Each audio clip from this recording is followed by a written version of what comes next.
Welcome back, ballroom dance friends.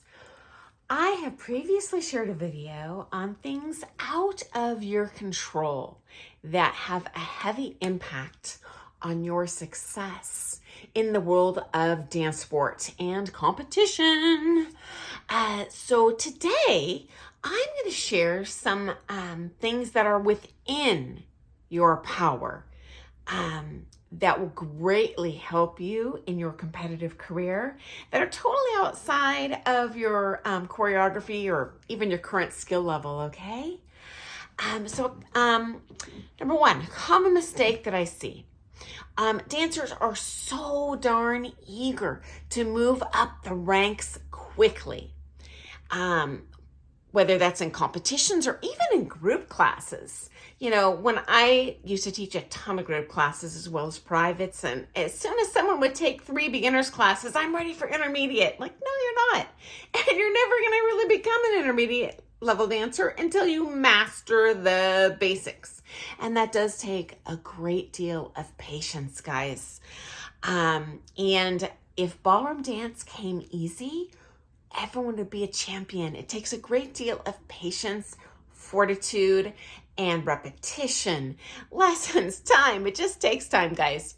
And so highly recommend you really take the time to master those bronze fundamentals, even if that means taking a little step back in your level of competition or classes that you're taking to really dial those in, okay?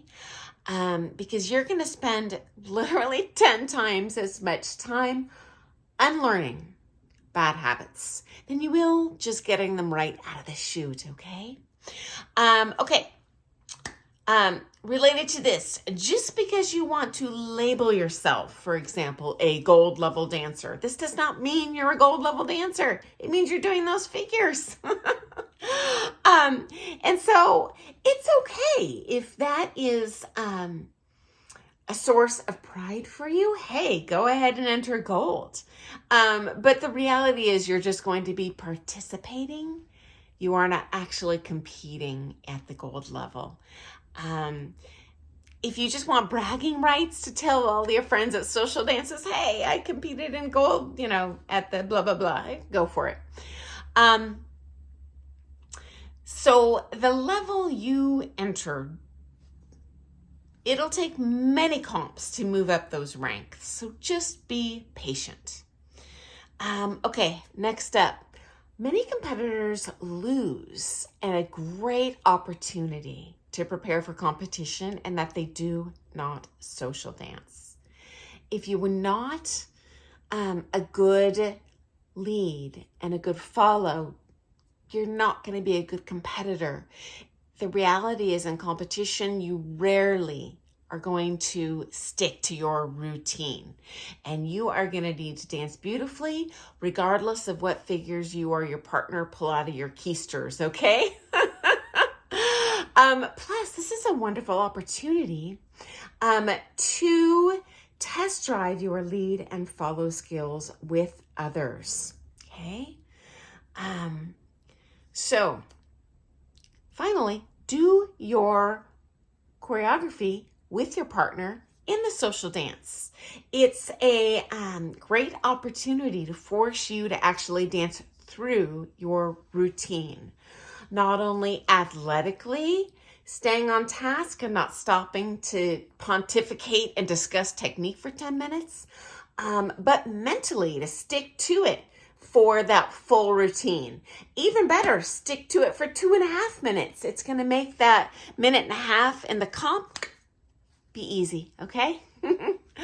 Okay, next loss. And I definitely missed out on this kind of early on in my dance career, friends. Take advantage of visiting coaches. Or if you happen to be out somewhere on vacation, take advantage of a local coach there. Even if they're not an elite level coach, your coach might be better. It's an opportunity to hear something shared from a different perspective, Or, hey, maybe you just learned that your coach isn't as bad as they think and what they're teaching you is actually working a heck of a lot better. Maybe they'll have just described the same thing but in different words. Maybe they'll give you some piece of advice that your coach doesn't really prioritize. No loss.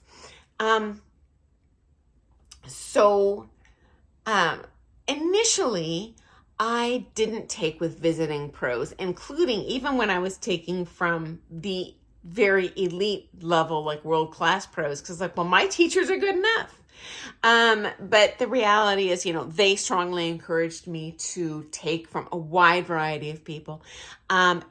One of the few regrets I do have in my dance career is not following that advice.